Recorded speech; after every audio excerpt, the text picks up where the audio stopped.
सपा में लोकसभा टिकट पर घमासान जो है लगातार जारी है। मेरठ से अतुल प्रधान का टिकट कट गया है। सुनीता वर्मा को सपा ने टिकट दे दिया है। सुनीता वर्मा के पति योगेश वर्मा पार्टी का सिंबल लेकर मेरठ गए हैं। पत्नी सुनीता वर्मा आज अपना नामांकन करेंगी। कभी भी इसकी आधिकारिक जो है पुष्टि हो सकती है, आधिकारिक ऐलान हो सकता है। अतुल प्रधान ने एक्स पर इसके बाद पोस्ट किया और कहा कि राष्ट्रीय अध्यक्ष का फैसला मंजूर है। तो समाजवादी पार्टी में टिकट को लेकर कंफ्यूजन जो है वो पूरी तरह से बरकरार है। लखनऊ से आपको ये खबर बता रहे हैं क्योंकि लखनऊ जो है यूपी की राजधानी है और पूरी जो सरगर्मी है वो लखनऊ में इस वक्त हो रही है। सपा में लोकसभा टिकट पर घमासान लगातार जारी है। तो अब पहले मुरादाबाद, रामपुर, बदायूं, अब मेरठ सीट पर भी घमासान जारी है। मेरठ में भी समाजवादी पार्टी 2 बार प्रत्याशी पहले ही बदल चुकी है। अब तीसरी बार भी प्रत्याशी को बदल दिया गया है।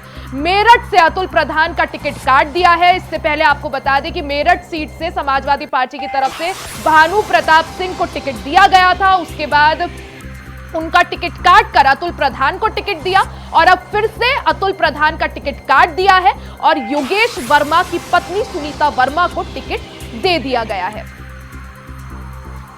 तो समाजवादी पार्टी में कंफ्यूजन की स्थिति लगातार बरकरार है। मुरादाबाद, रामपुर, बदायूं, बागपत और अब मेरठ में भी कंफ्यूजन ही कंफ्यूजन है।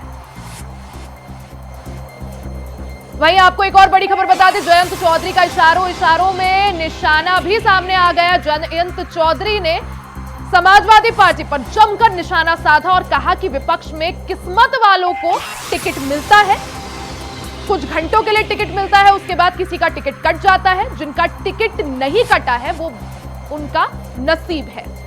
तो जयंत चौधरी ने भी निशाना साध दिया है।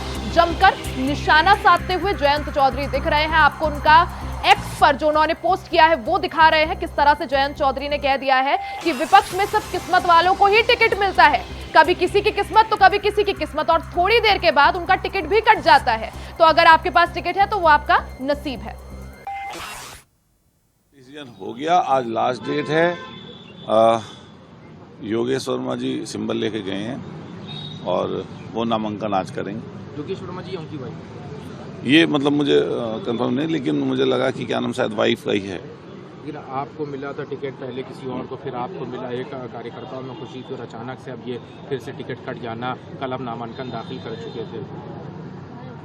देखिए, राजनीति में और सामाजिक जीवन में कई बार अलग अलग तरीके के मोड़ आते हैं और मैं समझता हूँ माननीय राष्ट्रीय अध्यक्ष जी ने जब ये फैसला लिया है तो कुछ सोचा होगा, समझा होगा और शायद इसलिए भी हम लोगों को बुलाकर कहा कि हम लोग पार्टी के पुराने कार्यकर्ता हैं और उन्होंने हमेशा कोशिश की है कि भाई मदद हो। तो मेरा मानना यही है कि जो पार्टी ने फैसला किया उसको स्वीकार करें। पिछले लगभग 4-5 दिन से समाजवादी पार्टी का कार्यकर्ता सम्मेलन हम लोग ने सारी विधानसभा में लगभग कर लिया है और आज ये कह सकता हूं कि समाजवादी पार्टी का बूथ स्तर का कार्यकर्ता हमारे नेता से मिलके एक ऊर्जा उसने पाई और निश्चित ही बूथ के स्तर पे समाजवादी पार्टी का काम हो रहा है और बदायूं लोकसभा के अंदर अच्छा चुनाव है।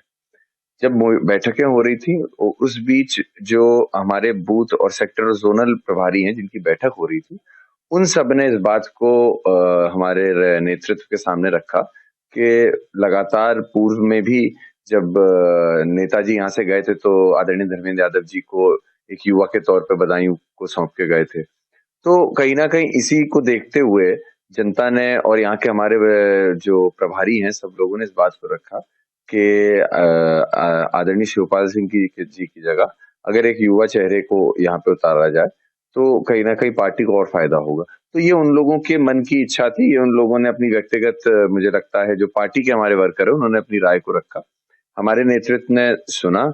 लोकतांत्रिक हमारा नेतृत्व रहता है जो लगातार जनता की जो बात है उसको राष्ट्रीय नेतृत्व तक पहुंचाता है।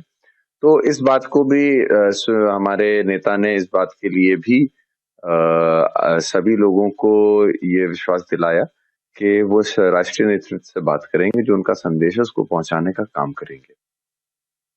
खबर पर ज्यादा जानकारी के लिए हमारे साथ हमारे 2 संवाददाता जुड़ गए हैं। सबसे पहले लखनऊ से हमारे साथ मोहम्मद आसिफ है और हमारे साथ शाहरुख जुड़े हुए हैं।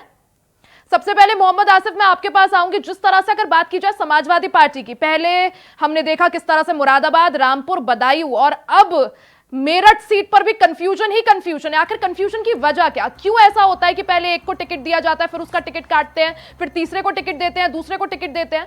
मोहम्मद आसिफ जी बिल्कुल, यह बता दूं कि जब से समाजवादी पार्टी में लोकसभा के प्रत्याशियों को चयन का सिलसिला शुरू हुआ है, टिकट देने को लेकर शुरू हुआ है, तभी से समाजवादी पार्टी में रार शुरू हो गई है। बात करें अगर मुरादाबाद की सीट पर, तो मुरादाबाद की सीट पर एसटी हसन का टिकट काटकर रुचि मीरा को प्रत्याशी घोषित कर दिया गया। यहाँ भी कंफ्यूजन देखने को मिला। वही बदायूं सीट की बात करें तो बदायूं सीट पर अब शिवपाल यादव ने टिकट वापस करते हुए यह ऐलान किया है कि उनका बेटा आदित्य यादव चुनाव लड़ेगा। कहीं न कहीं जिस तरह से शिवपाल यादव की नाराजगी शुरुआती दौर से ही देखने को मिल रही थी और एक तरह से शिवपाल यादव ने कहीं न कहीं बड़ा दांव खेल दिया और कार्यकर्ताओं से यह बिल्कुल मोहम्मद आसिफ, इससे यही समझा जा सकता है कि समाजवादी पार्टी ना ही अपने स्टैंड को लेकर क्लियर है और ना ही उनका जो असमंजस है वो अभी तक दूर हो पाया है।